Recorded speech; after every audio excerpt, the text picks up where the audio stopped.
समझती, या यूं कहना ज़्यादा न्यायपूर्ण होगा कि जिसे मैं कभी ठीक ठीक समझ नहीं पाया। उसी माँ को जिसकी कोख ने अस्तित्व दिया और जिसकी ममता ने मुझे खड़ा किया।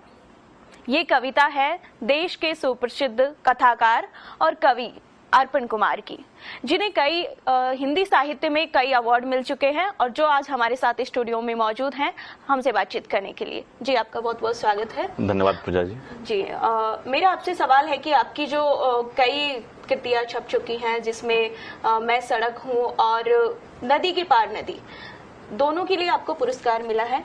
तो आज के माहौल को देखते हुए ये है कि लोगों ने ये सब किताबें पढ़ना बंद कर दिया है, इंटरनेट पे लोग ज्यादा समय बिताते हैं। सबसे पहला सवाल आपसे ये है कि जो आपने किताबें लिखी हैं, क्या ये समाज के लिए कितने फायदेमंद है और इससे कितने सुधार हुए हैं समाज में? जी पूजा जी, ऐसा है कि किताबों का पढ़ना तो कभी लोग नहीं छोड़ेंगे और उसके माध्यम बदल जाते हैं, उसके रूप बदल जाते हैं। ऐसा ही आज के समय में भी है। आज जब कई लोग ऐसा मानते हैं कि किताबें लोग कम पढ़ रहे हैं, तो उसी समय हम यह देखते हैं कि इंटरनेट पर कई ऐसी किताबों की साइट हैं जिस पे ऑनलाइन ई पुस्तकें लोग पढ़ रहे हैं। माध्यम बदल गया है लेकिन लोग पढ़ रहे हैं। साथ ही नए नए प्रकाशक आ रहे हैं जो ज़्यादा प्रोफेशनल रूप में चीज़ों को छाप रहे हैं। तो भौतिक स्तर पर भी कई किताबों का प्रकाशन हम देख रहे हैं कि इन दिनों वापस लौट रहा है। जी, आप कोई अपना प्रसंग शेयर करना चाहेंगे, जिससे कि आपने ये कविता लिखी, आपने कविता संग्रह लिखा और जो ये आपने नॉवल लिखा, तो इससे समाज में किसी ने इसे फॉलो किया हो और उससे उसकी लाइफ में बदलाव आया हो? जी, मेरा पहला काव्य संग्रह है जिसका आपने जिक्र किया, नदी के पार नदी, वर्ष 2002 में आया। तब मैं दिल्ली में था, मेरी पढ़ाई लिखाई दिल्ली विश्वविद्यालय में हुई, हंसराज कॉलेज में। तो इस पांडुलिपि को वहाँ के हिंदी अकादमी ने अपनी पुरस्कार योजना में शामिल किया और यह किताब वहाँ आई। यह किताब नदी के पार नदी हिंदी साहित्य में एक ऐसी किताब है जिसकी कुल 51 कविताएं सिर्फ और सिर्फ नदी पर है जी। और नदी यहाँ स्त्री है, तो नदी के पार नदी, वीमेन बियॉन्ड वीमेन पर यह पूरा संग्रह है, जिसकी भूमिका जो है इंदिरा गोस्वामी जी ने लिखी, जो आज हमारे बीच नहीं है, मगर जो असमिया की एक विश्व प्रसिद्ध लेखिका रही, भारतीय ज्ञानपीठ मिला जी।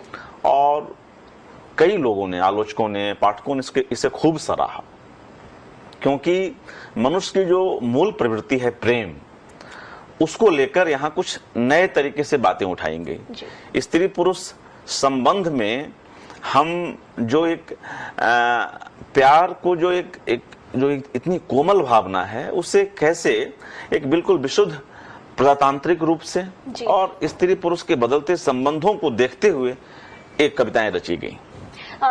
मैं यहाँ पे आपसे जानना चाहूंगी कि जो आपने ये कविताएं लिखी हैं, तो आपने शुरू में आपके अंदर क्या थॉट थे कि मेरे को लिखना चाहिए, और अब चूंकि आप एक गवर्नमेंट जॉब में हैं, तो कैसे आप समय निकाल पाते हैं इनके लिए? जी देखिए, किसी भी कला के प्रति जो व्यक्ति का समर्पण है वह देर सवेर एक जिद में बदल जाता है, और वह जिद ही है कि आप उसे किसी न किसी रूप में अभिव्यक्त करते हैं। चित्रकार उसे पेंटिंग के रूप में अभिव्यक्त करता है जी।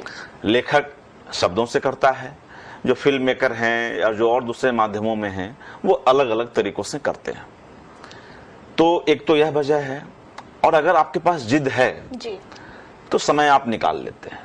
आप परिवार के साथ मॉल में हैं, आप आजकल तो सुविधाएं बढ़ गई हैं, मोबाइल के मेमो में भी आप हिंदी में टाइप कर सकते हैं, और एक मेमो में मैं देखता हूं, जब मैं उसे वापस कंप्यूटर पर लेता हूं उस मेमो पे लिखे गए शब्दों को, तो लगभग 850 शब्द आपको मिल जाते हैं। अर्पण जी, मैं जानना चाहूंगी कि जो आपके जो फेवरेट राइटर हैं जिनको आप फॉलो करते हैं और उनको फॉलो करते हुए आप कविताएं, कहानियां या नॉवल जो भी लिखते हैं, तो कौन है वो जिनकी वजह से आप प्रेरित हुए हैं, जिनको सुन के, जिनको पढ़ के आप प्रेरित हुए? मुझे लगता है कि प्रेरणा तो एक काफी बड़ा शब्द है और हर लेखक कहीं न कहीं अपने पुराने लेखकों से या और जो उस परंपरा में जो जुड़े हुए लोग हैं उनसे प्रभावित होता है।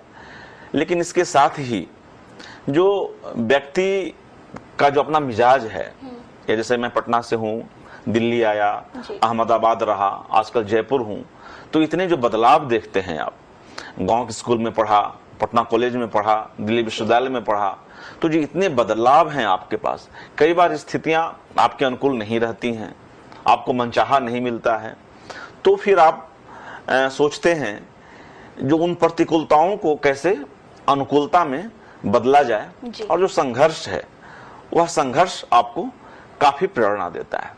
जहां तक बात रही अपनी पुरानी पीढ़ी के या समकालीन पीढ़ी के लेखकों की, तो वह तो आपके साथ चलती ही है। भाषा के स्तर पर आप निरंतर सीखते हैं और वह एक आपकी थाती है।